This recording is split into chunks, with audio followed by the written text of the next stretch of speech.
Хааны харуул мэхлэгдэгчийг авгаа их шүүхтэн хэмрүү дагууллаа. Мэхлэгдэгчийг сэнтэ рүү алхаж явхад би дэргэд нь алхаж явлаа. Энэ газрыг хараач ээ. Ийм юм энэ яваа насандаа үздсэнгүй. Ямар ч сүр жагтлантай юм. Тэр чинь ёс босуу да. Тэр энд юу хийж байгаа юм? Миний мэдхийн эндгийн хамгийн муу ёрын хүндээ. Хүсч байвал түүнтэй ярил та. Баярлалаа. Ёс босаа. Оо, мэхлэгдэгч сайн уу? Би өмнөнд ёс бус байлаа. Харин жайлын эзэн миний нэрийг эвлэрэл болгосон. Хөөх. Гэхдээ чи манай сургуульд хизээж сураагүй. Бас жээлинийг хэн хинээс илүү эсэргүүцдэг байсан. Үнэн. Гэхдээ үнэндээ бол би өөрийнхөө хийснийг үзэн яддаг байсан. Би сургуульд сураагүй учраас эртний бичээсийн талаар жайлны өгдөг амьдралын тухай хизээж сонсоод гэтэл нэг удаа өгөөмрийн ресторанд өнгөө хоол идсэн. Тэр үед 7 хоногийн дараа шүүгдэнчнийг санаагүй юм. Яс бусан? Ноо. Сүүлийн үед чамд их хэцүү байгааг би мэднэ. Тэр чамд бадгүй. Үнэндээ бол хамаатай. Тэгээд чамаас асуух гэсэн. Би чиний хоолны үнийг төлж болох уу? Болно шүү. Ашгүй өнгөө хоол идэх. Гэхдээ нэг болцолтой. Тэ, мэдсэн юм аа. Та үлдээд надтай ярилцах ёстой. Би өнгөө хоолны төлөө чиний жалчхыг дэвчих байл. Шалчих биш ээ. Энэ бол чин сэтгэлийн яриа. Оолоод. Яс бусан. Би чамд жээлиний тухай ярих гэсэн. Харин би чамд эдмээр байгаа хоолоо хэлэх гэсэн. Би өдүүлэг байсан. Гэхдээ өгөөмөр шийдчихсэн байсан. Тэгээд жайланд амьдралаа өргөхөд хизээч оройтхгүй гэсэн. Үүнийг сонсоод над шиг дуусчихсан хүний дасгаар сэтгэлд анхудаа итгэл найдвар төрсөн. Өгөөмөр намайг ямар ч болцолгүйгээр уучлагдаж жайлны хаанчлалын иргэн болж болно гэсэн. Үүнийг сонсмогцоо би толгой утайсан. Тэгээд миний би ёс ус тэр ресторан дотор Жингэнтэл уйлчихсан. Итгэмээргүй юм. Намайг гисэн жайлны хайр намайг хайлуулсан. Би түүгээр уучлуулсан. Тэгээд би үлдсэн бүх амьдралаа жайлын эзний эрх мэдэлд өргөсөн. Эндэлд би жайланд 7 хоног үйлчилсэн ч үүнийгэн үнэн голоосоор хийсэн. Дарамт толж дээрэмдсэн хүмүүс дээрээ очоод өршөөл уучлалт гуйж авснаасаа хий гэргүүлж төлсөн. Тэгээд одоо чи эвлэрэл болсон юм биз дээ? Бид одоо явах хэрэгтэй. Тэгэлгүй яах вэ? Тэгвэл эвлэрлээ. Баяртай. Баяртай. Юу гэж сайжсэ? Сэтгэл уужирчлаа. Жээлэн ёс бусыг таалсан бол намайгч таалах нь гарцаагүй. Тэгээд ч би насаараа л жээлэнд итгэсэн шүү дээ. Ёс бусаас удаан итгэсэн. Сэжис? Одоо чи жээлэний сэнтэ рүү өөрөө очих ёстой. Би ганцаараа юу? Тэгээд түнд мэхийгэр. Жээлэн хаам. Саны өмнө мэхий. Мэхлэгдэгчээ. Жэн Яравын хаан ажлыг тайлагнах цаг ирлээ. Гайхалтай юм аа. Миний амьдрал байна шүү дээ. Миний бүх амьдрал. Жээлэн хаан аваа нэгүүлсэнгүй гэдгийг мэдсэн. Тэрний нэгүүлсэл үгүй бол би тусаад гэсэн. Гэхдээ би санаа зовхгүй. Учир нь Жээлэн хаан биднийг энд мартагдшгүй цагийг өнгөрөв. Энэний төлөө өршөөл байдаг усуу. Жээлэн надад маш онцгой нэр өгнө гэдэгт би найдаж байгаа. Жишээлбэл гэгэрсэн эсвэл банк гэдэг ч юм уу. Үгүй. Би энийг хүмүүст үзүүлмээргүй байна. Хөөе. Сайн уу? Би чамтай танилцмаар байна. Хөгжилдвэл ямар байна? Ой. Үнийг цааш нь хөөцүүлээч. Төгсөлтийн дараа хэдэн өдөр чи ёстой харивсан даа. Тэгээд дараа нь би нэг охинтой удаад тэгээд тэр маань яасан гэж. Үгүй яах вэ? Жимс болчихсон. Чи Жайлны хааны хуулиар амьдраагүй болтой. Гэхдээ тэр намайг төгсөвч гэдгийг мэднэ. Тиймээс л тэр нэгүсэлтэй дүүр. Тэрэнд итгэмжтэй байж бусдыг өстой хул байв бүх юм байна шүү дээ.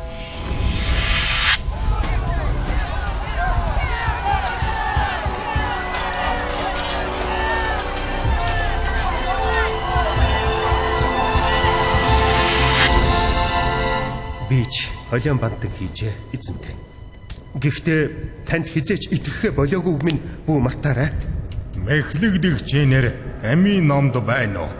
Нүгвэ эзэнтэй. Юу? Мэхлэгдэгч. Чи намайг үгүйсгсэн гэдэг ялтай. Таныг үгүйсгэх. Чи ганц хэмээх хөсөр газар цөлөгдөж, насааран итгэл найдваргүй. Тас харанхуй ганцаарлд тамлагдаж амьдрна. Ийм байх ёсгүй. Энэ бол алдаа. Алдаа. Аимшигтай муухай эндүрэл. Жэлэн би танд итгэдэг. Та энийг мэднэ. Би таныг яаж нэцээгав? Багш нар ч та нарт Жэлэнийг мэддэг гэж тунхагладаг боловч амьдрах арга замаараа няцаадаг хүмүүсийн талаар анхааруулаагүй гэж юу? Гэхдээ их хаа минь би таны сургуульд явсан. Сайжилт гэрчлэн. Эрдэм номдоо шамтаж суралцсан. Би олон үйл ажилд идэвхтэй оролцсон. Таныг ч эзэн хэмээн дууддаг байсан. Чи намайг эзэн гэсэн адлаа. Үгүй минь яагаад дагсангүй?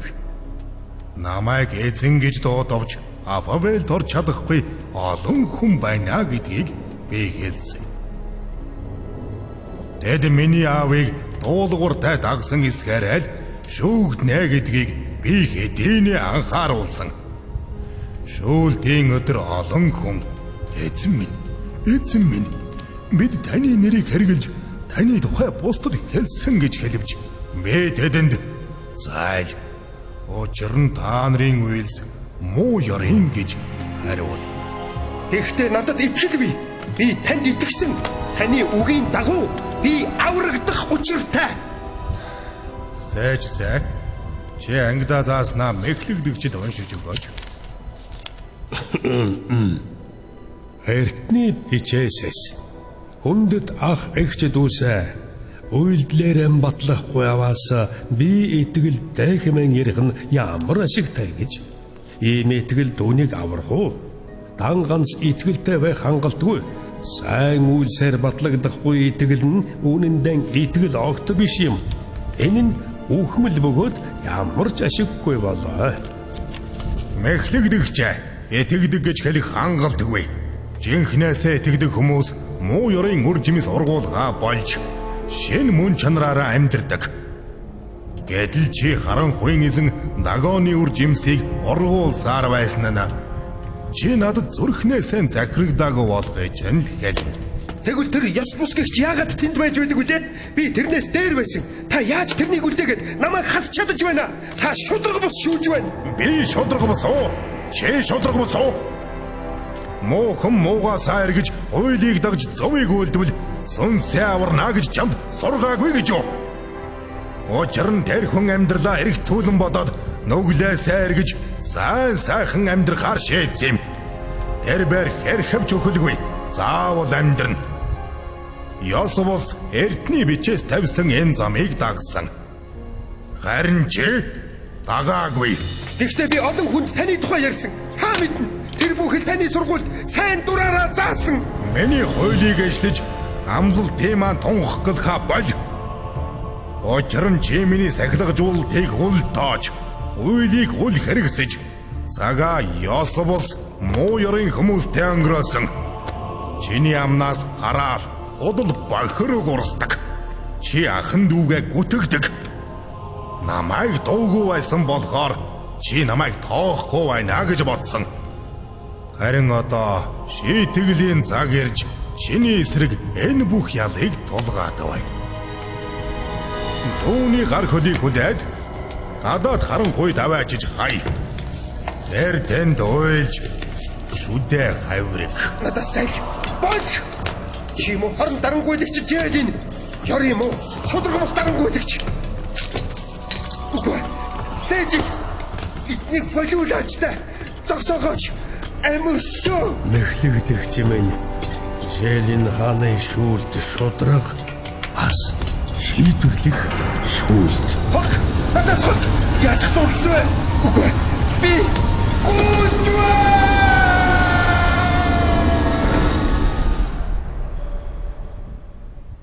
Сэжис.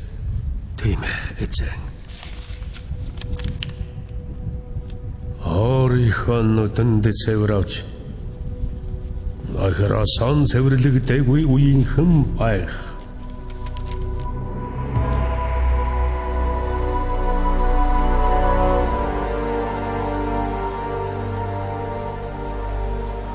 Өгөөмрөө Сэжис ирж байх шиг байна. Сэжис.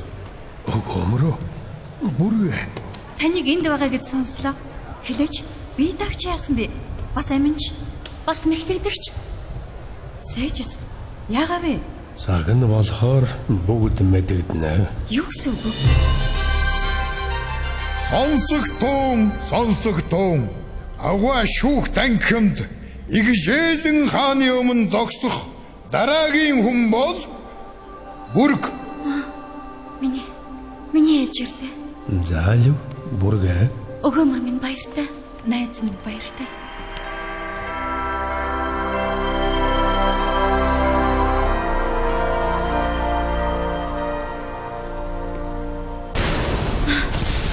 Энэ хаалганы хаагдах чимийг өнөөдөр олон удаа сонслоо.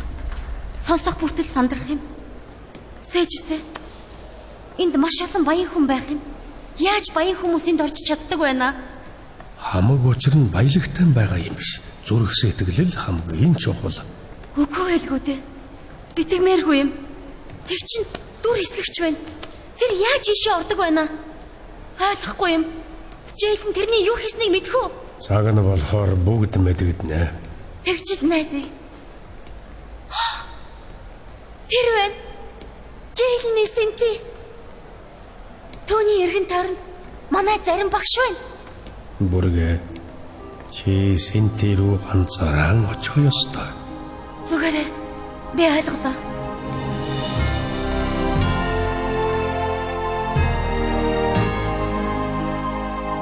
Жэйлэн хаан минь. Миний аваа хаан. Бүргэ. Чиний нярвын ажлынхаа тайланг тавих цаг боллоо.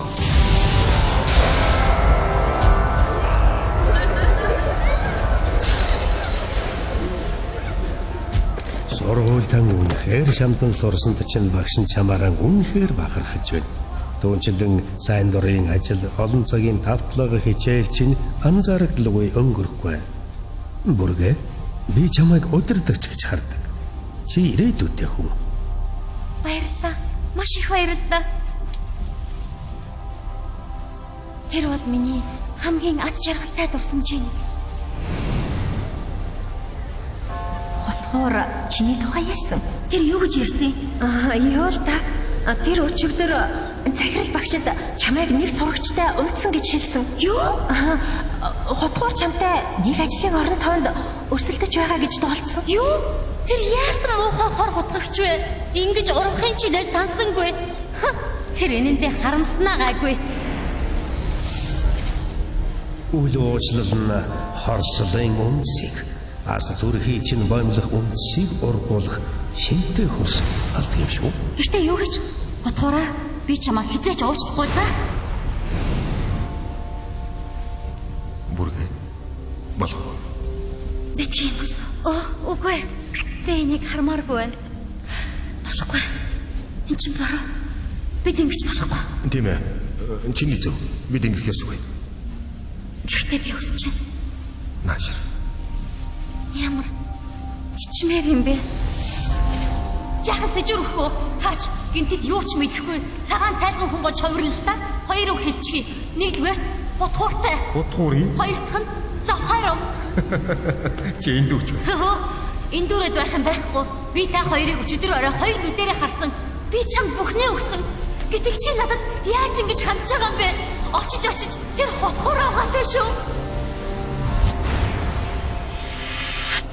Чи дүрэсгэгчийг уучлсан уу? Уучлаарай. Юу гэнэ? Чи дүрэсгэгчийг хийсэн хэргийнхэн төлөө уучлсан уу? Тэр намайг яасныг та өөрөө хараагүй гэж юу? Тэр миний амьдралыг сүйтгэсэн. Тэр хамгийн муу ёрын зүйл хийсэн. Гэхдээ дүрэсгэгч чиний амьдралыг сүрүүлээгүй. Харин чиний үл уучлал сүйтгэсэн юм. Бусдыг уучлахгүй бол би чамайг уучлахгүй гэдгийг эндэлд чамд заагаагүй гэж юу? Та тэгвэл өөрөө яах гэж тийм хорон могоог тэр сургуульд байхыг зөвшөөрсөн юм бэ? Би хүмүүст дааж дийлшгүй сарлыг хизээж зөвшөөрдөггүй. Чи унсан. Гэхдээ үүнээс дорно чи хизээж гимшээгүй. Би юунд гимших ёстой гэж дүр эслэгчид бүх зүйл буруутай тэр шийдгүүлж байхдаа таарсан амтан. Газар намайг уучлаарай. Би ингэж хэлэх хэрэггүй. Гэхдээ Джейлэн минь танд хичнээн их зориулагдаж байсны минь битгий мартаачтай гуйж байна. Бургийн нэр амийн номонд байна уу? Үгүй ээ, эзэнтэй минь. Байхгүй гинэ. Байхгүй гинэ. Амийн номд байхгүй гэдэг чинь юу гэсэн үг юм бэ? Бург чамд зөвөөс даажиж надаас урван ядсаасан гэдэг ял тулгаж байна. Тиймээс чи үлдсэн амьдралаа ганц хэмээх хөсөр газар цөлөгдөж насаараа итгэл найдваргүй тас харанхуй ганцаардалд тамлагдаж амьдрна. Үгүй. Энэ чинь худлаа. Джейлэн эзэн минь би танд итгэсэн. Саятай миний амьдралыг үзэхдээ өөрөө хараа бидтэй. Би дээлээ батлан харуулж сайн амьдэрсэн. Тийм ээ. Миний зүрх хатуурсан. Гэхдээ энэ миний буруугаас болоогүй.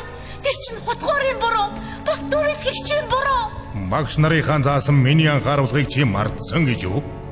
Муу ёр инхүү тархаж олон хүний хайр хөрнө. Харин эзээ хүртэл дэссэн хүн аврагдана. Гэтэл чи эзээ хүртэл дэссэнгүй. Ихтэй Джейлэн эзэн. Би хүн аврагдсан бол авралаа хизээч алдахгүй мөнхөд хадгална гэж итгэдэг байсан. Зарим багш нар ч ингэж заадаг байсан. Тэд хинч намайг таны мутраас салгахгүй гэж заадаг байсан. Тийм ээ, тэр үнэн. Хинч чамайг миний мутраас салгахгүй. Гэхдээ би хизээч чи өөрөө надаас хизээч явчихж чадахгүй гэж хэлээгүй. Энэ сонголтыг хийх хүч нь ганцхан чамд л байсан. Сэжис Эзэн ба аврагч Джейленийг мэдэх мэдлэгээр л муу ёрын хүчээс зогтсон атлан эргээд тэрнийхэн боол болдог хүмүүс хамгийн солгүй. Учир нь эцэстэн тэд эхнийхээ сайн ч дор байдалд очдог. Тэд зөвийн замыг мэдсэн атлан ариун тушаалаас эргэсэн дорвол анханасаа зөвийн замыг мэдээгүй байсан бол хавьгүй тэр байгсан. Би тэднийг зөвийн замыг хизээж мэдээгүй байсан бол дээр байгсан гэж хэлсэн. Учир нь тэд аврагдаагүй байснаас тааж дор байдалд очдог. Авралыг алдах боломжгүй гэдэгт чи яаж итгэж чадваа? Алдаж боломгүй бол яаж тэд эхнийхээсээ дор байдалд орох вүлээ? Чи яагаад миний үгийг гойвуулсан багш нарыг сонсдог вүлээ? Би бүх хүнд зөвийн замыг мэдүүлэхийн тулд маш тодорхой бичсэн. Тийм байтал чи яагаад мэхлэгдэв? Чи миний үгэнд итгэсэн бол зүрхэнд их хорсолтойгоо нүур тулгал байсан. Гэтэл чи авралаа алдахгүй гэсэн хуурамч хамгаалтаа сэтгэл амарч ямар ч хараа хяналтгүйгээр хорслтыг үржүүлжээ. Үүнээсээ болж чи одоо сэрэмжилж болох байсан ялд унаад байна. Гэхдээ би хэдэд олон сайн юм хийсэн.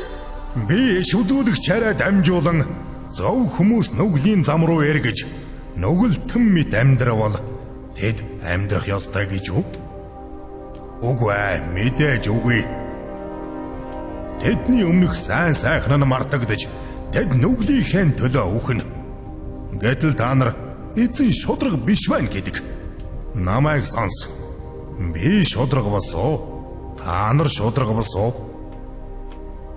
Зөв хүмүүс сайн замаасаа эргэж нүгэлт юмс үйлдвэл тэд үүнийхээ төлөө үхэх болно. Тийм ээ. Тэд нүгэлт үйлийнхээ төлөө үхнэ гэж хэлсэн. Яг л бичигдсэн шиг. Чиний сайн сайхан хийгээд сайн үйлс мартагдаж нэгэнч чиний төлөө тооцогдохгүй. Гэхдээ эзэн хэрэг би таныг аврагчаар тоглох юм бол нэр минь амийн номд бичигдэн гэсэн. Тэгээд яахаараа миний нэр байдгүй те. Богшүүхийг даван гарсан хүмүүс бол ялсан хүмүүс юм. Дүүнчлэн би ялагч нь цагаан хувцаар гоёх бөгөөд би түүний нэрийг амийн номоос арьжихгүй гэж хэлсэн бэлээ. Хэрв би ялагчийн нэрийг арьжихгүй гэж хэлсэн бол ямар ч нэрийг нь тэндээс арчиж болдог гэдэг нь тодорхой байна.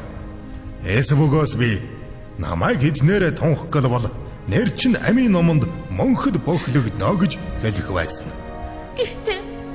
Гэхдээ та яаж намайг ганц хэмээх газар руу илгээж чадаж байна? Сайжс. Эндлийн бүх хэрэгдээ мэдих эрдний бичээсийн хэлсгээс уншиж өгнө. Ойлголтын замаас гаждаг хүн үхэлтэй хамт хажуулна.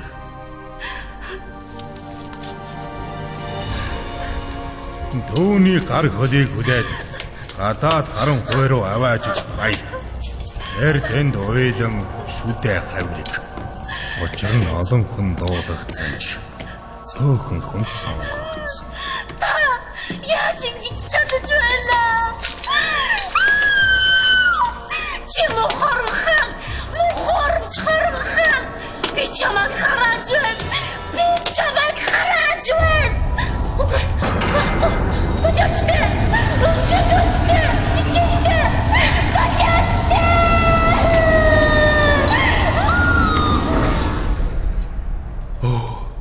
Охин минь. Сайжс. Энд ирсэн хүмүүсийн төлөө хэлээж. За эцэнтэй. Эртний бичээсээс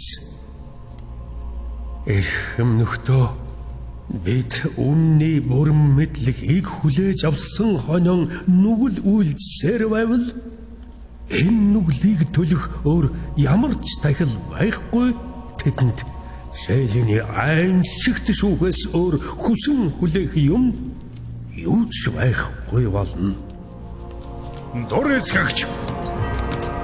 Ямд даалгагцсан нэгний сүйрлийг хоёр нүдээр чинь харуулахын тулд би чамайг дуудсан болно. Миний сэнтэд ойрт. Зогс. Харуула. Үүнийг согдуул.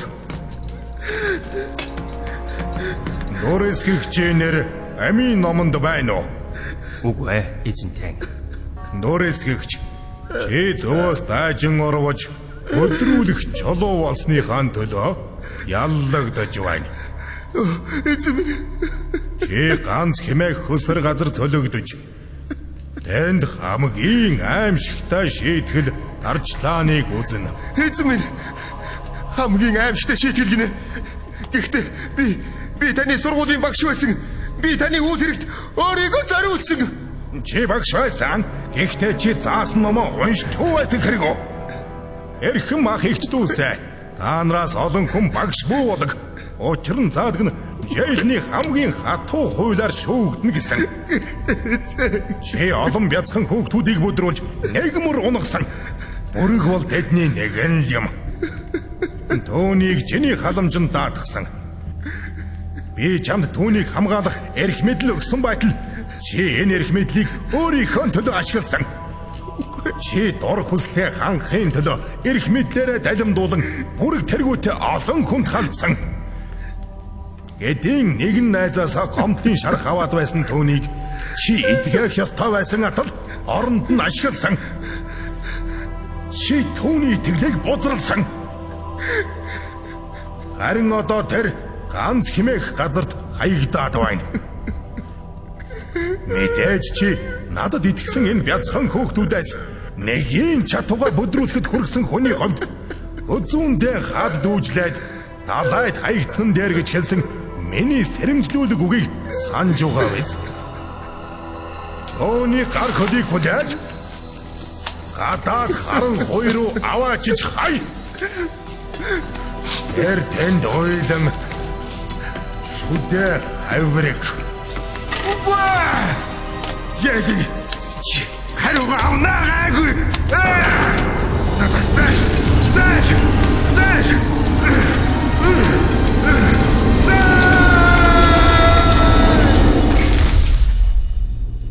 Таны шүүлт үнэхээр үнэн бөгөөд шодраг.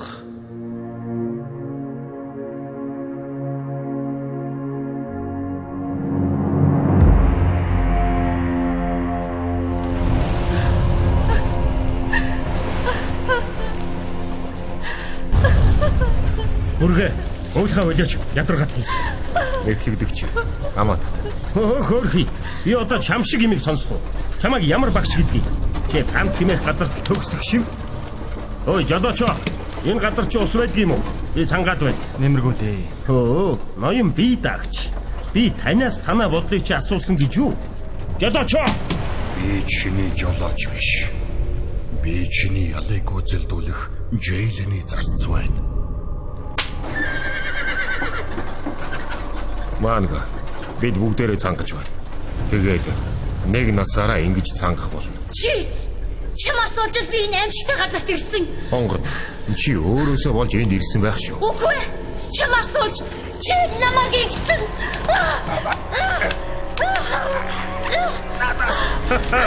Оо, манай агуу их цэцмэргэн багш.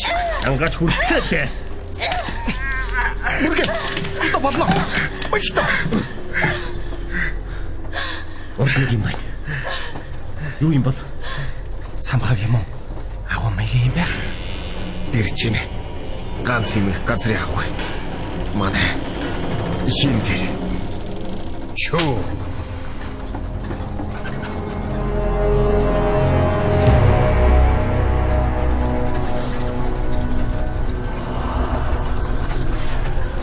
Миний бодсноос ч аймаар юм. Энд би насаараа амьдрах юм биз дээ. Бүгдээрээ гарцгаа. Шамаас бусна. Тийм ээ. Мэдж байна.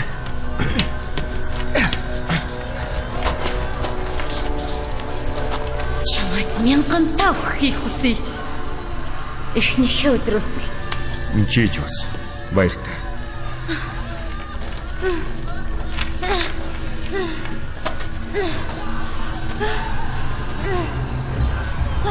Хаалга хааглаа. Бид тас харанхуйд байх нэ. бид насан турштай байх нэ.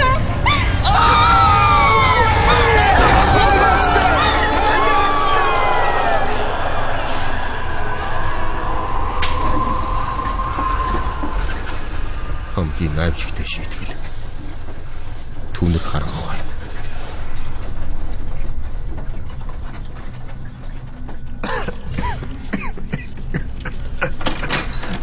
Хурдан гар. Би энэ газрыг тавьчих чадахгүй.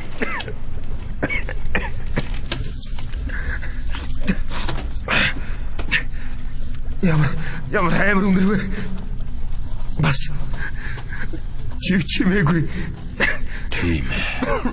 Миний дуу бол чиний сонсох сүүлчийн дуу. Юу? Хүлээ. Буцаачтай. Гооч байна. Үгүй.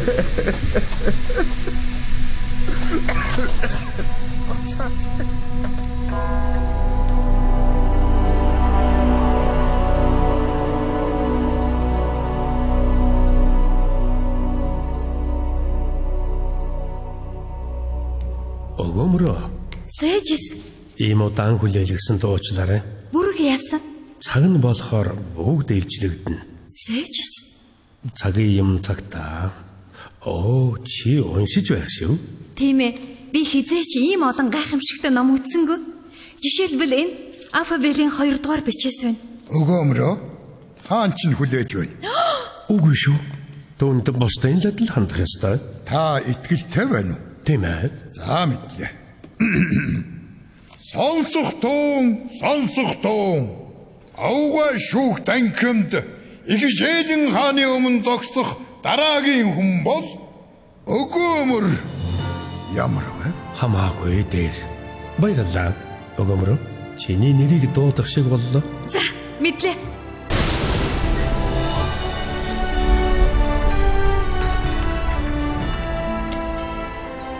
Би Жэлэнтэй уулзах нь байна штэ. Сэжис ямар гайхалтай юм бэ? Синти. Мөн үү? Тийм ээ. Тэр бол Желиний Синти. Наашир. Энэ хүмүүсийг хувцаслан төрхөн яг л хатад шиг бас харц нь хичнээн зөөлөн хайраар бас баяр хөөрөөр дүүрэн Сэжс. Би ойлгохгүй юм. Тэд бидэнд яслаад байх юм. Яагаад? Цаг нь болохоор бүгд илжлэгдэнэ. Би олон таньдаг хүнээ харж байна. Тэдэнтэй уулзсан. Одоохондоо болохгүй. Тэр яс бус байна. Сэжс. За ойлголоо. Яс бус. Өгөөмөр минь. Яс бусаа. Надад бүх их хэрэггүй. Мөргөл ба хүндлэл ялгаатай. Энэ хаанчлалынхан бид ганцхан эзэндээ мөрөгдөг бол энд л бидэнд сайн өчсөн бөгөөд одоо биднийг сахирж байгаа хүмүүсээ хүндэтгдэг. Энд л бид хүндэтгэлийг ойлгодог байж. Өгөөмөр минь баярлалаа. Зүгээр.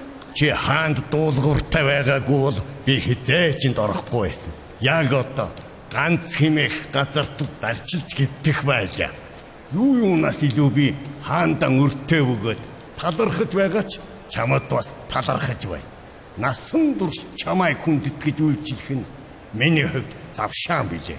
Гэхдээ би танаар хожим үйлчлүүлэх гэж эндэлд ярилцсан биш шүү дээ. Би таны төлөө санаа тавьсан учраас л тантай ярилцсан.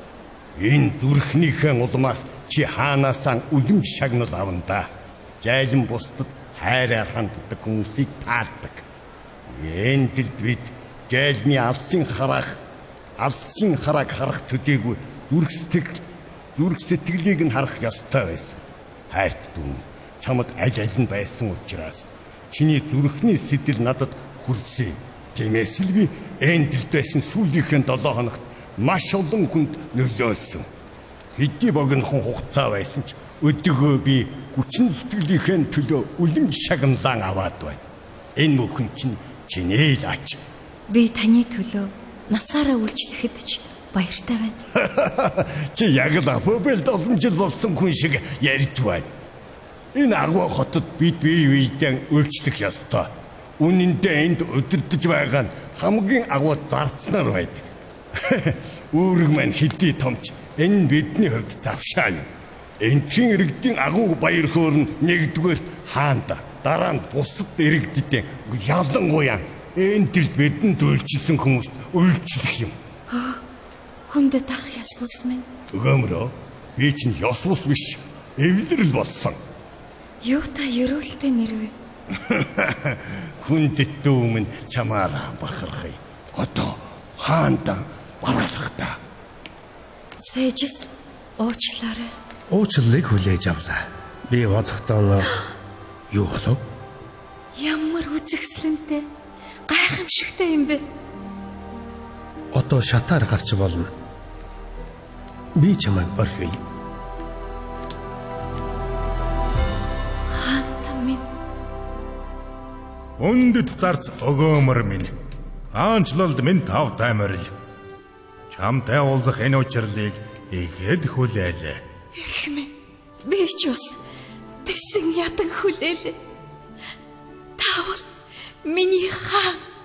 Намайг олзоход чи хоололсон. Сангахад чи ундаалсан. Хүний газар чи намайг гэртээ оруулсан. Нүцгэн байхад минь чи хувцсалсан. Хөвчтэй байхад минь чи авсарсан. Шоронд байхад минь чи ил яригсан. Эцэг.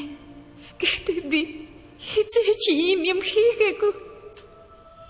Миний ахын дүүсийн хамгийн дордынхын төлөө эдгээрийг хийсэн бол чи миний төлөө хийсэнтэй л адил. Өгөөмрөө. Одоо чи Ярвихаан ажлыг тайлагнах цаг боллоо.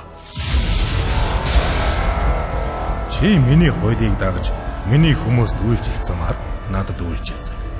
Одоо би чиний амьдралыг харахтаа чиний өг бүр, бодол бүр, зүрхний чин сэдэл бүрийг нэгтлэн.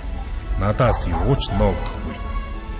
Би чиний үйлчлэлийг, сургуульд өгсөн оргилыг, бусдыг хайрлах хайрыг харж байна.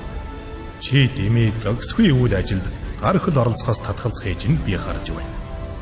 Түүнчлэн миний төлөө, миний замын төлөө гэсэн сэтгэлээсээ болж хавчигдсны чинь ч харж байна. Ресторанаараа бусдыг ирөөсний чинь ч харлаа. Бусад иргэдийгээ гүтгэж, хов жив тараахаас татгалзсны чинь ч бас харлаа. Тэгээд бас өгөөмрөө төөрсөн хүмүүсийн авралын төлөө харанхуйд асгаруулan уйлж байхад чинь би чамтай хамт уйлсан. Би мэдээгүй штэ. Өгөөмрөө чи зарим боломжийг алдсан. Шүүх ба үйлдэхтэй алдаа гаргасан. Заримдаа миний дууг сонсоогүй. Тэгээд чамд ийм тогтоол гаргалаа. Жэйн минь намайг өршөө. Босс өгөөмрөө. Өгөөмөр миний хаанчлалын төлөө хэдэн хүнд нөлөөлсөн бэ? 5183 хүнд эзэнтэй. Нийгмийн 6-ны 1-ээс ялгүй их. Эзэнтэй? Яаж тэр вэ? Тарьсан үрийг чинь үржүүлж, зөвхт байдлыг чинь үржимсийг олсогно гэж миний амласан эртний бичээсийг санаж байна уу? Хэдийгээр чи олны удирдагч байгаагүй ч дуулууртай байдал чинь энийг хүнд нөлөөлөхөд хүргэсэн. Шиний үйлсийн өр нөлөө гайхалтай түгэн дэлгэрсэн. Ганц хүний өгөөмөр чанар газар сайгүй тархдаг гэдэг үг шиг л. Тэр ядуус догдог. Түүний үйлс шударга бөгөөд сайн. Түүний зөөлөн сэтгэл өгөөмөр чанар үеийн үед үргэлжилнэ. Надад дуулууртай байсан амьдрал нь эргэн бүрд шүүхийн сентийн өмнө зогсох хүртлээр үл мэдэх үржлийн нөлөөг авчирдаг буюу. Гэтэл олон хүн жижиг юмс дуулуургүй хандсан. Тэд өөрсдийгөө хэнч биш гэж харсан. Тийм боловч заримдаа яг л тэр өчүүхэн юмсан хаанчлалд агваа их урах завчрах нь олон та. Чиний хувьд чи ямар ч үед хизээд дуулууртай байсан чинь хамгийн чухал. Өгөөмрийн нэр амийн номонд байна уу? Байна эзэнтэй минь. Өгөөмрөө, миний баруун гар туу эзэнгүү сентийг харж байна уу? Харж байна эзэнтэй. Энэ бол чиний сууж насан турш надтай хамт захирах чиний суудал. Одоо нааш ирээд дэлхий бүтээгдэх цагаас чамд бэлдсэн байсан хаанчлалыг эзэгнэ. Гэхдээ эзэн минь би чинь захирах хүн биш. Надаас илүү бэлэгтэй хар мянган хүн би. Чи намайг хайрлсан учраас бас миний хүмүүсийг хайрлсан учраас энд захирах болно. Чиний төвчээр үнэнч даруй чанар чамд энэ хүндлэлийг авчирсан. Учир нь эртний бичээс дэх миний үгийг санахгүй байна. Өөрийгөө өргөмжлөх чинь доош хийгдэж, даруй усгах чинь өргөмжлөгдөнө. Чи надтай захираа зогсохгүй. Би чамд хааны ордны дэрэгдэх өөрийнхөө гэрийн дэргэд их далайн иргдээр сүр жавхлантай гэр бэлдсэн байна. Би чамайг аялан яралдсан их усны торгон долгиог сонсох дуртайг чинь мэдэх учраас хүслийг чинь дуртаяа биелүүлээ. Би итгэмжтэй зарц бүрийнхээ зүрхний хүслийг биелүүлдэг. Би юу хэлхийч мэдэхгүй. Өгөөмрөө, чи хотын 10 дүүргийг өөр 11 захирагчийн хамт захирах болно. Чи надтай болон сенти дээр суух бусад захирагчдын хамт мөр зэрэгцэн ажиллана. Эдгээр 77 захирагч нь бид хоёрын төлөвлөсөн Авабелийн амьдралыг харгалзан гүйцэтгэж байх болно. Харин чи намайг эргэдтэй минь холбох, миний итгэмжит зөвлөх холбооч болно. Чи надтай хамт хотыг захираа зогсохгүй. Би чамайг гадаад далай дахь Бенгилия твийн ерөнхий сайдаар домлож, чамаар Тентхийн 20 хотыг захируулна. Тентхийн иргэд хийгээд удирдагч нар чамд тайлагнаж. Харин чи миний өмнө тайлагнана. Ялагчийн тэтэм удирдагчийн очир тайгийг авчир. Энхүү би тэдмийг чамд өмсгөж сайн байна. Миний итгэмжтэй зарц гэж хэлье.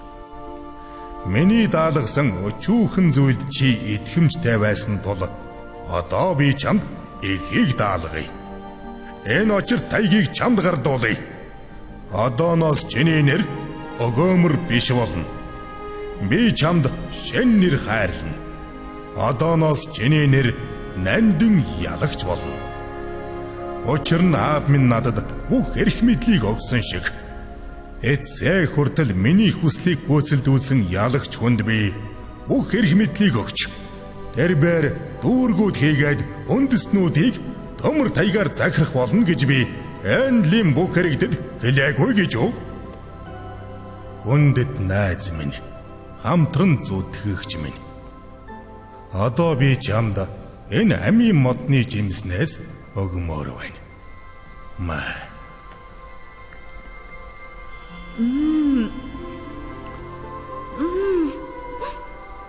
Ямар амттай юм бэ?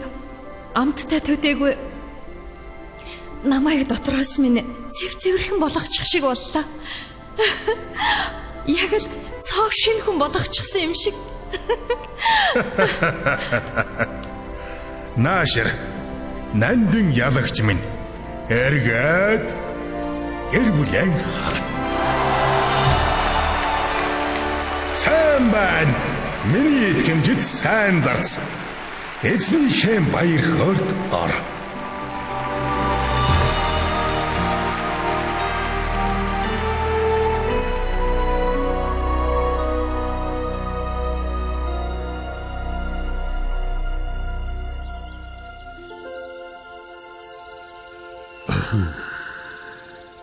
Петрэ, энэ бол 5 найзын түүх, миний 5 сурагчийн түүх. Бүх ийм түүх ёстой сонсож явсангүй. Энэ түүхийг хүмүүст дуулгах л гэж чамайг сонгосон юм. Хүмүүст сануулга бас уран болгож яар. Уучлаарай. Та сая сонгосон гэв үү? Явах цаг минь боллоо. Үндэслэн байгуулагч эцэгтэй болон Жээлэн хаантай хийх зөвлөх хуралтай. Хүлэгэр базар. Та хаантай бас аавтай ажилладаг юм уу? Тийм ээ. Бид эглээс л хамтран ажиллаж байна. За залуу найз минь, баяр таа. Чи сайн ажилланаа. Хүлэгэж сэжцээ. Битгий дахиад агуу орчооч дээ. Сэжцээ. Сэжс та хаачин вэ? Сэжс. Хашаалга болчихвоо. Сэжс минь инхэ бололдоо. Сэжс. Агуудаган болов. Юу вэ? Базар. Агуу хайж чаваа. Саяхан линд байсан шүү дээ. Миний доогуур. Энэ миний хувийн бичлэг. Миний саяхан үтсэн зүйл. Энэ дэлхийд ямар нэгэн нөлөө авчрах эсхийг бөө мэд. Үнийг ирээдүүлэх харуулах байх. Энэ их нуруулсан их үйлсийн зүг харахад донд нь нэгэн авраг мод үзэгдэнэ. Яг л нуруулсан их үйлс шиг юм эртний нэгэн мод. Базараа. Үгүй л үү.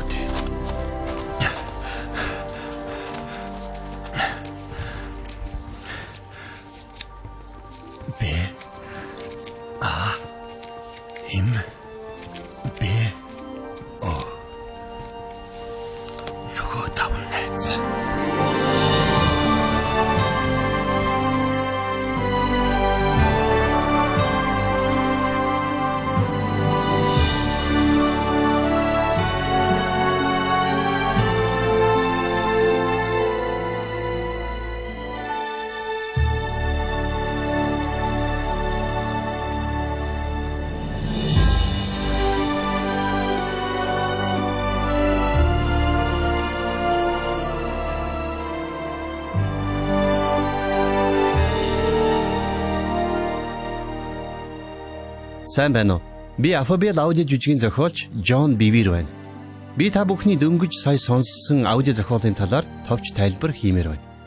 Саяхан би хүн төрлөختний үе олон сүнс ирээдүйрөө сүмгэнэж яваатлаа. Үнэн дээр ирээдүйтэй нүүр тулахад ямар ч бэлтгэлгүй байгааг ухаарад их шаналсан юм. Энэ тоонд үл итгэгчд төдийгүй Христэд итгэгчд ч багтаж байна. Тэгээд нилээ залбирсны эцэст энэ амин чухал үнний талаар ном бичих чиглүүлэг авч үн мөнхөөр хөтлөгдөхгүй. Өнөөдөрч үн мөнхөдч үн цэнтэй байх амьдрал гэдэг номоо бичсэн. Тэгээд номныхаа утга агуулгыг хүмүүст яаж хүргэх талаар эзнээс асуудал, эзэн надад тэдэнд түүх ярьж өгөөд энэ түүхээрээ үлгэрлэн сурах гэсэн юм. Би ч нэрээ Есүс ч ингэдэг байсан даа гэж бодлоо. Ингээд залбираад ямар агуулгатай түүх байх талаар бодсон. Зохиолоо бичиж эхлэмэгц ариун сүнс намайг өөр нэгэн цаг үеийн өөр нэгэн газарт буюу Афабел гэдэг хаанчлалд аваачсан. Тэгээд дуусгаад Афабелийн түүхээ хөгшин, залуу, янз бүрийн хүнтэй хуваалцтал хүн болгонд асар гүн сэтгэгдэл төрүүлсэн юм. Тэгмэгц энийг мэргэжлийн төвшөнд найруулсан сонсдог жүжигийн бүтээл болгож тавих хэрэгтэй гэдгийг манайхан ойлгосон. Ингэж тойролсон бүтээлийг маань та дөнгөж сая сонслоо. Түүхэнд гарч байгаа Жалин хаан бол Есүс Христ юм. Хаан эцэг нь Бурхан Аавыг төлөөлнө. Сейжс ариун сүнс бол хааны харуулууд нь Бурханы тэнгэр элч нарыг төлөөлж байна. Эндээлийн сургуулийн багш нар нь сайн мэдээний үйлчлэгч нарыг төлөөлнө. Дагон нь мэдээж Сатан. Эндээлийн амьдрал нь газар дээрх хүний амьдралыг төлөөлж байна. Афабел нь Бурханы тэнгэрийн хот юм. Ганц химээх хөсөр газар нь мөнхийн там буюу нарийн давал галт нуурыг хилж байна. Хүн болгон хизээ хаан амьдарсан. Яс үндэс нас хүйс, нийгэмд эзлэх байр сууриасаа үл хамаарч нэгэн өдөр Есүс Христийн шүүхийн сэнтийн өмнө зогсноо гэдгийг бичээс тодорхой хэлдэг. Бурхан Аав нь шүүлтийг хүү Есүс Христтэй гардуулсан юм. Тэм учраас Иохны сайн мэдээний 12 дугаар бүлгийн 48-49 дугаар ишлэлдэр Есүс хэлэхдээ намайг голж миний үгийг хүлээж авдаггүй хүнийг шүүгч би. Миний хэлсэн үг эцсийн өдөрт түүнийг шүүнэ гэж айлдсан байна. Тэгэхээр шүүхтэр ямар асуудал яригдахыг бид мэдлээ. Тэр өдөр ямар нэгэн шинэ үнэн илчлэгдэхгүй. Тэр өдөр Бурхан өөрийнхөө үгт хэдийнэ айлдсныхаа дагуу бүхнийг шүүх болно. Тэр шүүхээс гаргах тогтоол нь үн мөнхийн гэдгийг та ухаарч байна уу? Энийг Еврей номын 6 дугаар бүлгийн 2 дугаар ишлэлдэр хэлсэн байдаг. Өөрөөр хэлэх юм бол шүүх сэнтигээс тогтоох шийдвэр нь та биднийг үн мөнхөд хэрхэн амьдрахыг маань шийднэ гэсэн үг. Шүүх нь мөрдөн байцаасны үр дүнд гаргадаг шийдвэр юм. Тэр шүүхээр таны талаар нэгэнт гаргасан Бурханы шийдвэрийг дахин хилцэн, өөрчлөлт оруулна, эсвэл засна гэсэн ойлголт байхгүй. Тиймээс хожим шүүх өдөр Бурханы шүүхээс аимшигтай сюрприз хүлээн авч байснаас өнөөдөр Бурханы үгийг мэдэж тэр үгийн дагуу амьдрах нь дээр биш үү? Энд олон хүмүүс өөрийг нь ирээдүйд юу хүлээж байгааг ухаж судлахгүйгээр ирээдүй рүү учиргүй адгадаг. Зарим нь Бурханы үгэнд огт таарахгүй, худал ойлголтод хуурамчаар найддаг. Бурхан тэдний хийсэн сайн сайхныг л тооцно гэж тэд боддог. Тэгээд жинлүүрээр химжээд сайн үйлс нь муугаас илүү байвал шүүх өдөр Бурханаар ажиллуулна гэж боддог.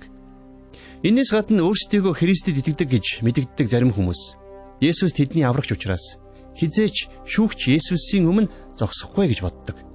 Есүс тэдний аврагч учраас тэднийг бүх шүүхээс чөлөөлнө гэж сандаг. Гэхдээ шүүх өдөр тэд л магадгүй хамгийн их цочирдох байх та. Библиэлд хоёр төрлийн шүүхийн талаар гардаг юм. Нэгдүгээрт агуу их цагаан сэнтийн шүүх. Илчилт номын 20 дугаар бүлгийн 11-ээс 15 дугаар ишлэгийг харах юм бол цагаан өнгөтэй агуу их сэнти болон дээр нь залрагчийг би харав. Түүний дүр төрхөөс газар тэнгэр зүгтсэн бөгөөд тэдэнд байх газар олдсонгүй. Үгссэн их баг хүмүүс сэнтийн өмнө зогсож байхыг би харлаа. Номууд дэлгээстэй байв. Өөр нэгэн ном дэлгээстэй байсан бөгөөд тэр нь амийн ном юм. Үхэгсэд нь өөрсдийн үйлсийн дагуу энэхүү номд бичигдсэн зүйлсээр шүүгдэв. Тэнгис дотроо байсан үхэгсдийг гаргаж өглөө. Үхэл ба үхэгсдийн орон өөрсдийн доторх үхэгсдийг гаргаж өгөв. Тэдний нэг бүр нь үйлсийнхээ дагуу шүүгдэв. Тэгээд үхэл ба үхэгсдийн орон галт нуурт хаягдлаа. Энэ бол хоёр дахь үхэл буюу галт нуур болоо. Хэрв хэн нэгний нэр амийн номонд бичигдсэн олдохгүй бол тэр хүн галт нууранд хаягдсан гэж бичсэн байна. Энд шүүхээр Есүс Христийг эзнээ хэмээн хүлээж аваагүй хүмүүс болон эцсээ хүртэл итгэлээ сахиж чадаагүй хүмүүс орно. Афабел зохиолдвол энэ ангилалд бие даагч, мэхлэгдэгч, бүрэг болон дүр эсгэгч гэдэг багш орно. Бие даагч нь сайн мэдээнд итгэдэггүй хүний дүр юм. Хэрвээ та тийм хүн бол таны амьдрал хүмүүсийн нүдэнд мянга таатай, мянга сайхан байлаа гэд Бурхны жишгийн хаанч хүрэхгүй. Учир нь бичээс бүх хүн нүгэл үлдэж Бурхны алдарт хүрч чадхаа болсон гэж хэлдэг. Анхны хүн Адам нүгэл үлдсэн учраас түүний удам болох хүн төрлөختөн тэр чигээрээ нүгэлт мөн чанартай төрдөг болсон. Нүгэл нь Сатанд Бидний амьдрал дураараа хүрэлцэх эрхийг олгодог бөгөөд сатааны эрх мэдэлд ор байгаа хүнийг сатааныхтай л адил тавилан хүлээн. Харин сатаан галт нууранд мөнхөд шатах тавилантай. Та бодоод үзтээ хизээч үл унтрах гал. Сатааны тавилан бол зовлон ба тамлал юм. Гэхдээ та тэгж дуусах албагүй. Хүнд аврагч хэрэгтэй байгааг Бурхан харсан. Бурхан та бид хоёрт дэндүү хайртай учраас өөрийнхөө цорын ганц хүү Есүс Христийг дэлхий рүү илгээж онгон Мариагийн хөвлөөс төрүүлжээ. Ийхүү Есүс Бурханы хүү учраас 100% Бурхан, онгон бүсгүйгээс мэндэлсэн учраас 100% хүн байсан юм. Тиймээс л Есүс хүн төрлөختнийг боолчилсан нүглээс эрх чөлөөтэй байсан. Есүс хэдий Бурхан байсан боловч нүглийн дахил болж өргөгдөхийн тулд Тэнгэрлэг эрх ямбаас бүрэн татгалзаж хүн болсон. Тэр загламай цовдлуулахдаа хүн төрлөختний нүглийн шийтгэлийн төлөөсийг бүрэн төлсөн юм. Тиймээс Христэд итгэсэн, Христийн дотор байгаа хүмүүст дайсан хүрэх эрхгүй болдог. Тэд нүглийн хүлээс, дайсны урьхаас эрх чөлөөтэй болдог. Есүсийг эзнээ болгон хүлээж авсан хүний нэр Амийн номонд бичигдэж, тэрээр мөнхөд Бурханы хаанчлалд орно. Тэр хүн мөнхөд галтан нууранд хаягдахгүй. Галтан нуур нь угтаа хүнд биш, харин сатаанд болон тэрний хамсаатнуудад зориулагдсан бүтээгдсэн юм. За мэхлэгдэгч гэдэг хүний дүрээр Есүсийг эзнээ болгон хүлээж авсан ч гэсэн Бурханы хүслээр биш, өөрийнхөө дураар амьдрдаг хүнийг дүрсэлсэн байна. Тэд Есүс Христэд жинхнээс итгээгүй учраас сүнсний ДНХ нь нүгэлтэд хിവэрэл байсан. Ийм хүмүүсийн тухайд Матай сайн мэдээ номны 7-р бүлгийн 21-р эшлэлдэр Есүс хэлэхдээ намайг эзэн минь гэсэн болгон Тэнгэрийн хаанчлалд орохгүй. Харин Тэнгэрт байгаа миний аавын хүслийг биелүүлдэг хүн орно гэж тодорхой хэлсэн байна. Маш олон эрэгтэй эмэгтэйчүүд өөрсдийгөө аврагдсан, Тэнгэрийн усад найдвартай орно гэж итгэх боловч хожим Тэнгэрээс татгалцсан хариу сонсноо гэдгийг бичээс маш тодорхой хэлжээ. Тэд нар өөрсдөө мэхлэгдэг зогсохгүй, мөн нүгэлт амьдралаараа бусдыг ч замаас нь төөрүүлдэг. Бүрэг бол Есүсийн эзний эрх мэдэлд амьдралаа жинкнээсээ өргөсөн боловч итгэлээ эцсээ хүртэл сахиж чадаагүй хүнийг төлөөлнө. Библиэлд ийм хүмүүсийн талаар харин хожимын цагт зарим нь итгэлээ орхиж мэхлэгч сүнснүүдэд болон чөтгөрүүдийн номлол анхаарлаа хандуулна гэж сүнс тодорхой хэлдэг юм а гэж сэрэмжлүүлсэн байна. Энэ бол 1-р Тимотийн 4-ийн 1-р ишлэл. Үүнээс гадна Есүс ч эцсээ хүртэл твцсэн нь аврагдана гэж дахин айлтсан байдаг. Итгэлийн амьдрал нь хурдны биш, төвчээрийн гүйлт юм. Авралаас тийм амархан салчихгүй ч гэсэн салах боломжтой бөгөөд эцсийн өдрүүдэд олон хүн ингэнэ гэж хэлсэн. Есүс өөрөө биднийг хизээч орхихгүй, бас хаяхгүй гэж хэлснээс биш. Бид түүнийг хизээч орхихгүй, бас хаяхгүй гэж хэлээгүй. Энэ дэлхий дээр хамгийн агуу харилцааг хаяж явах зүрхтэн бас байдаг ажээ. Гэхдээ та бүхэн Есүсийн хайр дотор байсаар Бурханаас эмээх зүрхээс агсаар байвал алфавитд гардаг бүрэг шиг эзнээ хизээч хаяж явахгүй. За дүрсгэгч бол хаанда цэвэр зүрх сэтгэлээр үйлчлэх хүслээ гээж амин хувь амжилтын ардаас хөөцөлддөг болсон Бурханы зарцыг төлөөлнө. Тэрээр сансандаа хүрэхийн тулд Бурханы үгээр далайлган хүмүүсийг дарангуйлдаг болжээ. Ийм хүмүүс хамгийн аимшигтай шийтгэл авахыг Библиэлд хэлдэг. Үнэн дээр тэд нарыг мөнхийн мөнхөд тас харанхуй, түнэр харанхуйлалд байна гэдгийг Библи 2-2 удаа онцгойлон хэлсэн. Би зохиолынхоо яг энэ шийтгэлийн талаарх хэсгийг бичиж байхдаа үнэхээр дагжин чичирчвүлээ. Шүнж болж таарсныг хэлэх үү, миний бие хожимын тэр өдөр үүнээс ч аимшигтай нөхцөлд орох хүмүүсийн төлөө айсандаа унтаж чадаагүй юм. Есүсийн хэлснээс харах юм бол галтнуур хэмээх энэ аимшигтай газар олон хүн орох аж. Матай 7-гийн 13-аас 14-р эшлэлдэр Есүс ингэж хэлсэн байна. Нарийн хаалгаар ор. Учир нь сүрэл рүү татан оруулдаг хаалга нь өргөн, зам нь уужим юм. Олон хүн түүгээр ордог. Амир хөдөлдөг хаалга нь жижиг, зам нь нарийн юм. Цөөхөн хүн түүнийг олдгоо гэж Есүс хэлсэн. Би тэр шөнө орондоо хэвтээд олон жилийн өмнөд Африкийн Гянданд номлосон явдлаа санав. Тэр үнэхээр айц жихүүцсийн газар байсан. Үнэр танар, бузар нөхцөл, хооронд нь хуруу хөрөхгүй зайтай өрссөн орнууд дээр давхарлах 20-30 хүнтэй шоронгийн өрөөнүүд нь миний үдсэн аимшигын зах зохион л байсан. Гэхдээ надад чөмөг царцтал жихүүц төрүүлсэн нэгэн үзэгдэл бол хоригдлуудад зориулж ханаар дүүрэн үлгсэн бэлгэвч байла. Амьдын тамал гэсэн үг. Би ийм аимшигыг хизээч үзээгүй. Би Америкийн хит хитэн шоронд үйлчилж авсан. Гэхдээ Африкийн Гяндангийн дэргэд Америкийн шорон бараг л хотын гаднах совиллын газар юм. Тийм газар насаараа хоригдох байтугай 7 хоногч тэснэ гэж төсөөлөгдөхгүй. Тэр хоригдлуудын царайн цөхрлөөс өөр юу ч байхгүй. Тэр газараас зайлах цорын ганц найдвар нь үхэл байсан. Гэтэл нөгөөтэйгөр тэднийг үхлийн цаана хүлээх бүрхэг бодит байдал айлгана. Тэд нар ямар ч гарцгүй болжээ. Гэхдээ тэр аимшигтай шоронч тамтай харьцуулахад бараг л диваажин. Тэдэнд ядахна торлсон цонхоор гялтайх нарны гэрэл бараадах хүн байгаа. Гэтэл тамд бол эцэс төгсгөлгүй улаан галаас өөр гэрэлж байхгүй, ханьж байхгүй. Там бол аимшигтай ганцаардал, цөхрөл, тамллын газар. Галт нууранд нэг шамс хийлгүй, мөнхийн мөнхөд тамлагдана. Тамд орсон хүмүүсийн хувьд нэг л өдөр эндээс гарна гэсэн ойлголт байхгүй. Тэд мөнхөд шийтгүүлсэн бөгөөд энэ тогтоол хизээч цуцлагдахгүй. Бурхан галт нуурыг хүн зориулаагүй гэдгийг битгий мартаарай. Бурхан галт нуурыг сатаанд болон ёрын муу тэнгэр элч нарт зориулсан. Хүмүүс заавал тийшээ явах албагүй. Би дахиад хэлье. Хүн тийшээ явах албагүй. Учир нь Есүс бүх хүний нүглийн төлөөсийг төлсөн. Бурхан хэнийг чийтэхийг хүсдэггүй. Бүгдийг гимшилд ирээсэ гэж хүсдэг. 2 дугаар Петрийн 3:9-дэр энийг тодорхой хэлсэн байгаа. Тэм учраас сонголт нь та бидний гарт байна. Тэгвэл би яаж аврагдах вэ? Би яаж итгэлээр явах вэ гэж та бодож байгаа байх. Маш энгийн. Есүс таны нүглийн төлөө загламай дээр амиа өгсөн гэдэгт итгэж, гим нүглэн гимшиж, өөрийгөө болон амьдралаа түүнд бүрэн өгөхөд л болно. Цаашид өөрийнхөө төлөө амьдрахгүй, үлдсэн насаараа түүний төлөө, зөвхөн түүний төлөө амьдрнаа гэж зүрхэндээ шийдэх хэрэгтэй. Нэгэн шийдсэн бол Библи таныг Есүс Христийг эзний хэмээн амаараа тунхлахад л аврагдана гэж амласан. Энэ тухай бодохоор л хөөрөд байдгийг. Хэрвээ та хараахан шийдээгүй байгаа бол би алфабетийн талаар үргэлжлүүлэн ярихаас өмнө тантай хамт залбирмаар байна. Намайг дагаад чангаар залбир. Гол нь үгээ чин сэтгэлээсээ л хэлээрэй. Жаахан өөрийнхөө залбирахад гимгүүч гэлсэн, гол нь чин сэтгэлээсээ залбирх нь чухал. За хамтдаа залбирая. Тэнгэрийн бурхан минь ээ. Би гим нүгэлтэй хүн. Би таны эсрэг нүгэл үлдсэн учраас надад аврагч хэрэгтэй байна. Намайг нүглээс аврахаар Есүсийг өгсөнд баярлалаа. Би түүнийг 3 дахь өдрөө миний төлөө үхлээс амилсан гэдэгт үнэн голоосоо итгэж байна. Есүсийг өөрийнхөө эзнээ бас аврагчаа болгож байна. Би амиа бодож амьдарч байсандаа гимшиж, амьдралаа бүхлээр нь Тэнгэрийн бурхан аав таньдаа өргөж байна. Одооноос эхлэн би эзэнтэн Есүс Христтэй үйлчлэнэ. Есүсийн нэрээр залбирлаа. Амен. Баяр хүргэе. Дэргэдчин байсан бол ёстой л таныг тас твэрмээр байна. Одоо та Бурхны гэр бүлийн гишүүн, хааны хүүхэд боллоо. Бид нар Есүс Христийг эзэн ба аврагчаар хүлээж авахдаа үхдэг. Бүр яг боддоор үхдэг. Библиэлд энийг хуучин хүн үхэж, бид нар цоошин бүтээл болдгоо гэсэн байна. Та бид нар амьд Бурхны хүүхдүүд болж сүнсээр төрдөг. Одоо түүний гэр бүл, түүний хаанчлалд ороод байна. Хэрвээ та чин сэтгэлээсээ залбирсан бол дараах 4 зүйлийг заавал хийгээрэй.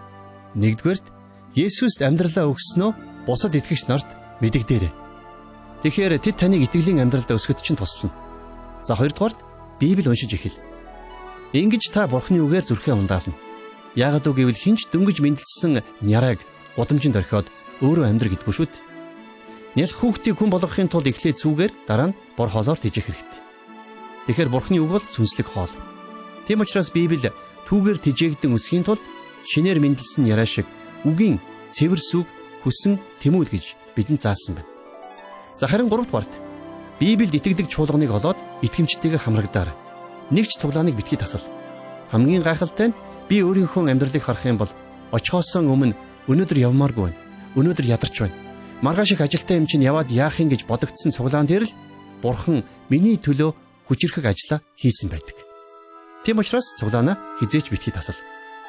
За бүр таслахгүйгээр үл барам Бурхантай уулзаж учирна гэж догдлон байж яаран байж очоорой.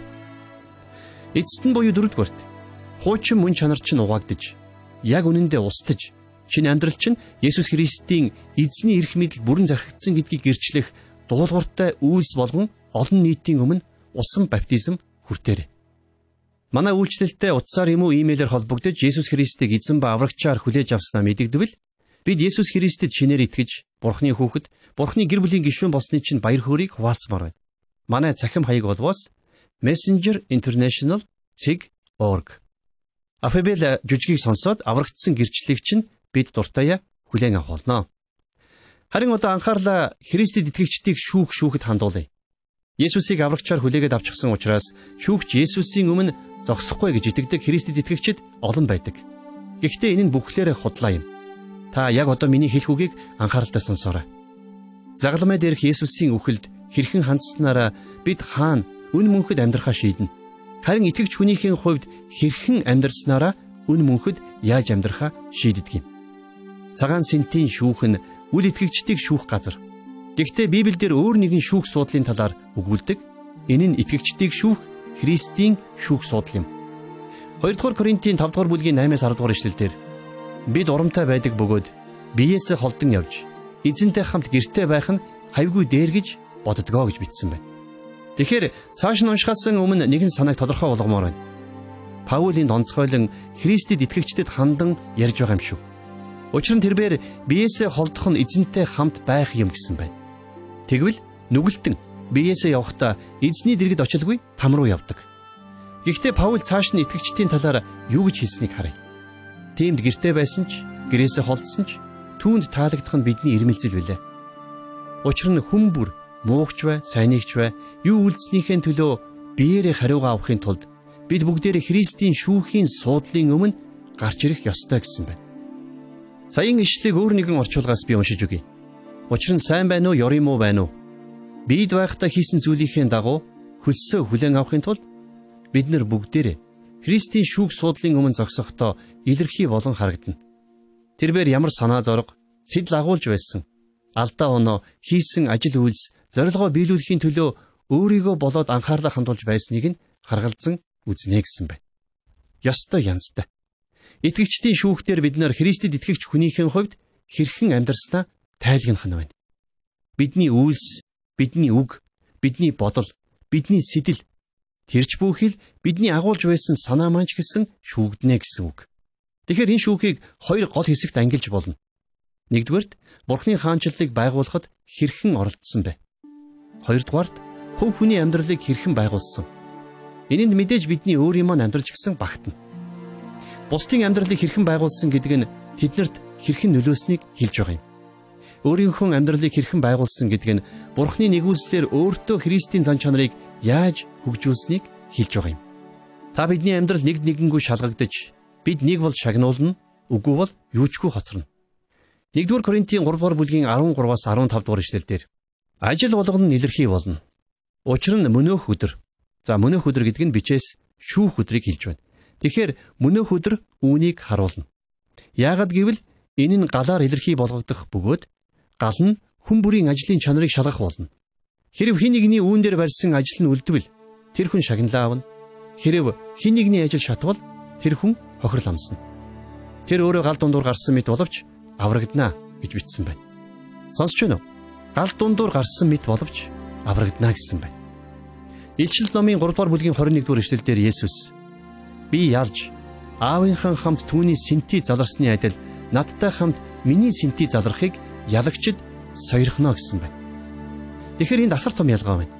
Заримынх нь хийсэн бүх ажил галд хувиглагдах бол зарим нь Христийн дэргэд үн мөнхөд хаанчлах, сойрхол хүртэх нь байна. Янзтай.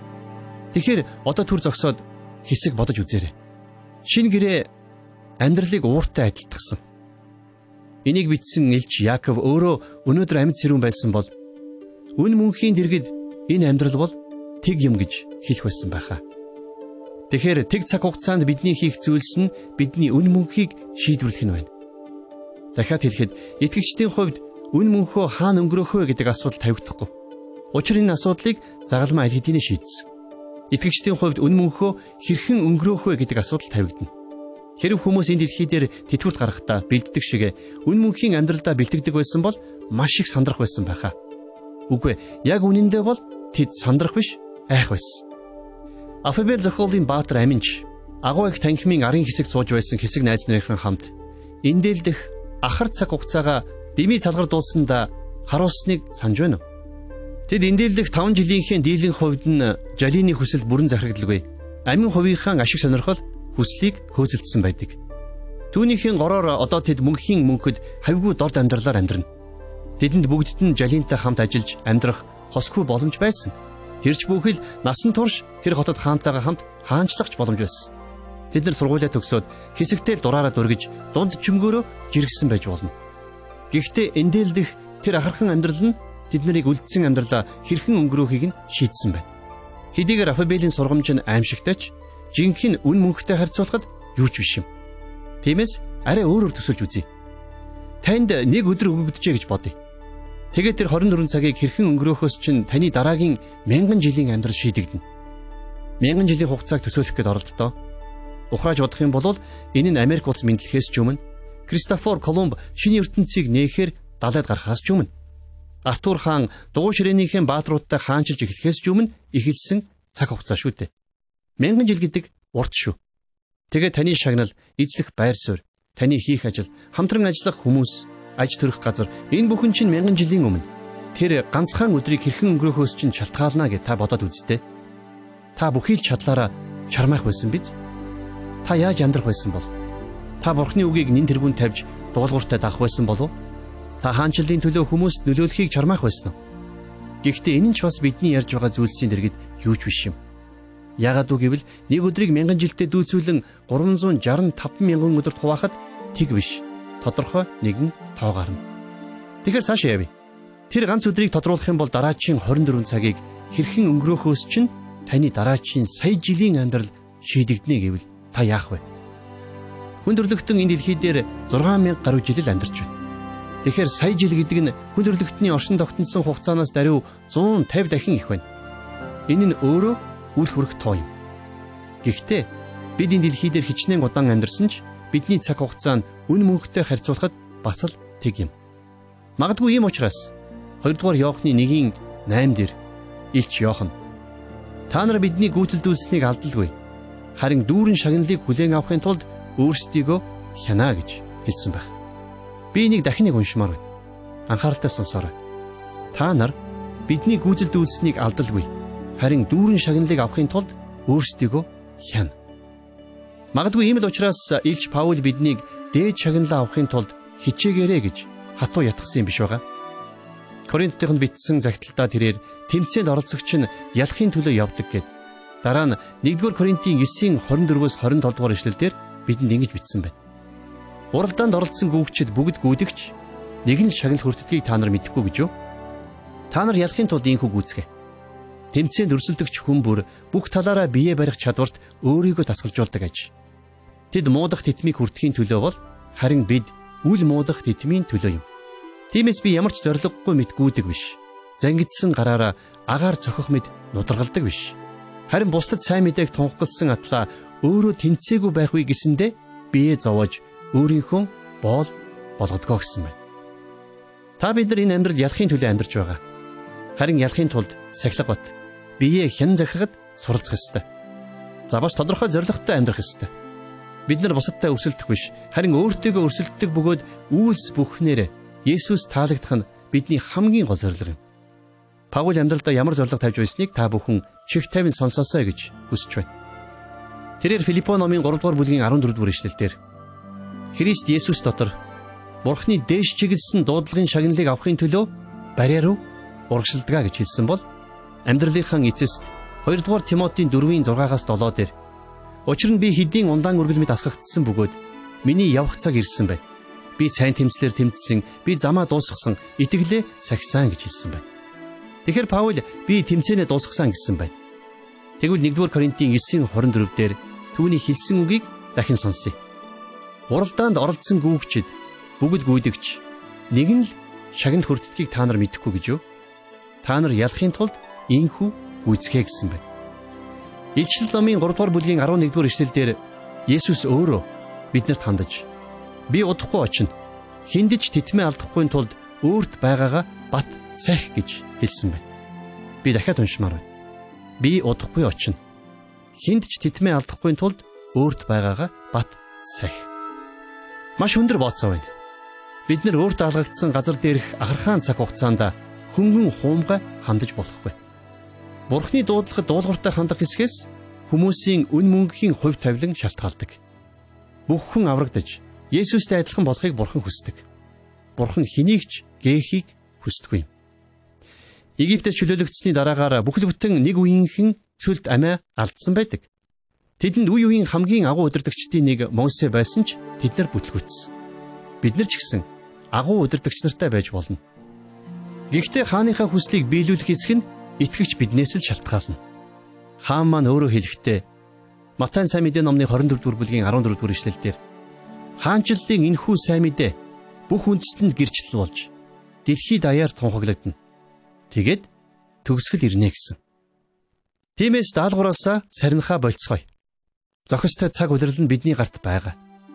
Есүс хаалган дээр ирчгээд байна. Хэрвээ та бид нар хувь тавилангаа биелүүлэхгүй бол Бурхан өөрийнхөө гэрийг дүүрэн байлгах хүслээ гүйцэтгүүлэхийн тулд Йошуаг босгосон шиг цоошин үеийнхнийг босгож ирнэ. Бидний хийх ёстой зүйл бол өөрийнхөө ажлыг хийж хүлээж авсан зүйлээ үржүүлэх юм. Битгий урам алд. Өөрийнхөө хувийг чухал биш гэж битгий үз. Халуун сэтгэлээ битгийгээ. Шин гэрэний тав тодорхой тэнгэрлэг алсын хараанаас нүдээ битгий салга. Танд танаа үеийн бусад хүмүүс найдаа зогсохгүй. Таны мөнхийн хувь тавиланч таныг хүлээж байгаа. Та Бурханы нэгүсэл бүрэн төгс найдан амжилтанд хүрнэ. Учир нь Бурхан итгэмжтэй. Хаанчлалын хамтран зүтгэгч нараа дуудлага биелүүлж, сонголтоо зөв хийж, уралдаанаа дуусталгүйгээр 10 сая жилийн дараа та эргэж хараад энийг хийсэндээ баярлах болно. Бурханы хүсэлд дэндүү зориулагдана гэж байдаггүй юм. Тиймээс ялахын төлөө гүй. Төгсгөлд нь Афабел зохиолоор сэтэлж бичсэн үн мөнхөөр хөтлөгдөхгүй гэдэг номынхон тухай товч хуваацмаар байна. Миний таньдаг эрэгтэй эмэгтэйчүүдийн тэнгэрийг юм уу, тамыг бээр үдсэн гэрчлэлүүд олон бий. Зарим нь өхлүүд байдалд орохдоо үдсэн бол зарим нь үзэгдлээр үдсэн байдаг. Тэгсэн ч гэсэн тэдний гэрчлэл нь бичээстэй яв цав таарч байдаг. Миний хувьд Бурханы өөрийнхөө хүмүүст хандаж надаар бичүүлсэн номнууд дундаас энэ ном шиг намайг хүчтэй хүндсэн ном үгүй байхаа. Тиймээс би энэ үгийн ач холбогдлыг ухаарахтаа Чикагогийн нэгэн чуулганд очиод сонсогчдын өмнө 12 хэсэг бүхий 40 минутын амьд хичээл бичүүлж гисэн. Тэр хичээлээр би номоо бүлэг бүлгээр нь заасан. Тэгээд лавшрах тусмаа хичээл маань улам хүчрхэгжиж байсан. Сонсогчдод ч байгуулагдаж, номлолж байгуулагдсаар 3 өдрийн 12 хичээлийн дараа гэхэд хүмүүс Бурханаас хүлээж авсан дуудлагаа биелүүлэхээр баярлан, догдлон уйлж байсан. Дараа нь бид нэр энэ номон дээр тулгуурлаж цогт сургалтын хөтөлбөр зохиохоор хэдэн сар ажилласан. Ингээд энэний үр дүнд дараах хичээл төрсөн юм. Нэгдүгээрт үн мөнхөөр хөтлөгдөхгүй гэдэг хатуу хавц бүхий ном. Хоёрдугаарт хатуу хавцтай судлал ном. Тэгээд гол нь энэ хоёр ном тус тустай биш. Нэг номонд багтсан нь үнэхэрийн олзуурхууштай. Энээс гадна тус бүр 40 минут үргэлжлэх 12 хичээл бүхий DVD байгаа. За эцэст нь хэлэхэд эдгээрийг Афабел сонсдог зохиолын CD үнэгүй дагалдана. Эдгээр нь таны хувьд энэ үгийг сонсох шаардлагатай хайртай хүмүүс, найз нөхөдтэй хүрэх маш сайн багаж хэрэгсэл болно гэдэгт би итгэлтэй байна. Хэрвээ та энэ цогц сургалтын материалыг авч амжаагүй байгаа бол энэ үгийг зүрхэндээ шингэтэл хүлээж авахын тулд худалдаж аваарай гэж зөвлөмөр байна. Би дахиад хэлье. Афабел сонсдог зохиол нь таны итгэдэггүй найз нөхөд, гэр бүлийн гишүүдийн хувьд болон итгэлээр сэргэх хэрэгтэй байгаа хүмүүст хүрэх маш сайн багаж зэмсэг юм шүү. Би таныг энэхүү амьдрал өөрчлөх материалаар өөрийнхөө болоод өрөөлийн амьдралд хөрөнгө оруулна гэдэгт найдаж байна. Төгсгөлд нь би тантай хамт залбирая.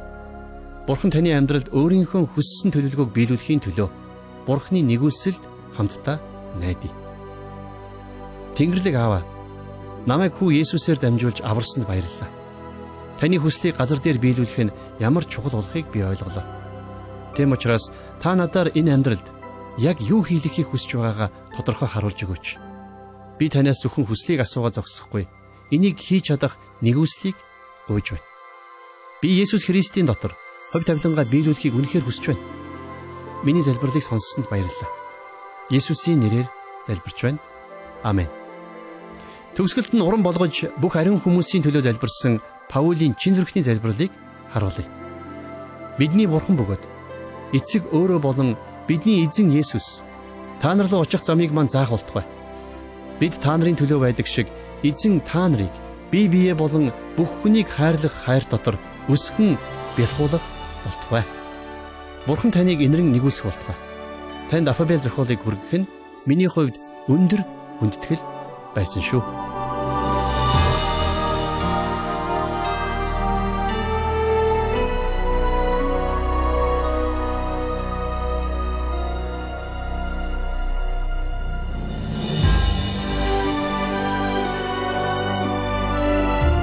Авхабел өнөмөнхрөө өнгих цонх.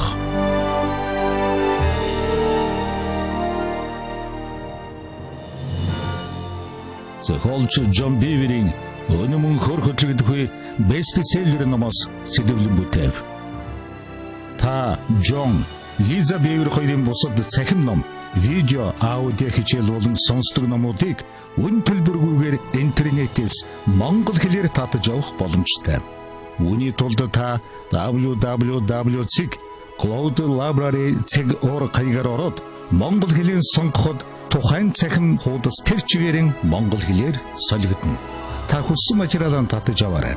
www.cloudlibrary.org хаягаар ороод найз нөхөдөө тэнд байгаа материалуудыг цахим шуудангаар илгээх боломжтой юм шүү. Хэрвээ та Facebook хэрэглэдэг бол John Beaver Mongolia гэж хайгаад John Beaver-ийн Монгол дахь хуудсанд лайк дарснаар энэхүү албан ёсны хуудсанд тавигдах сүүлийн үеийн бүх мэдээллийг цаг алдалгүй хүлээн авах боломжтой болох юм. Таны итгэлийг сэргээж амьдралд нь хүч, урам, ухаан өгөх хүчрхэг их сурвалжуудтай холбогдоорой. Дахин хэлье. www.cloudlibrary.org хаягаар айлчлаарай.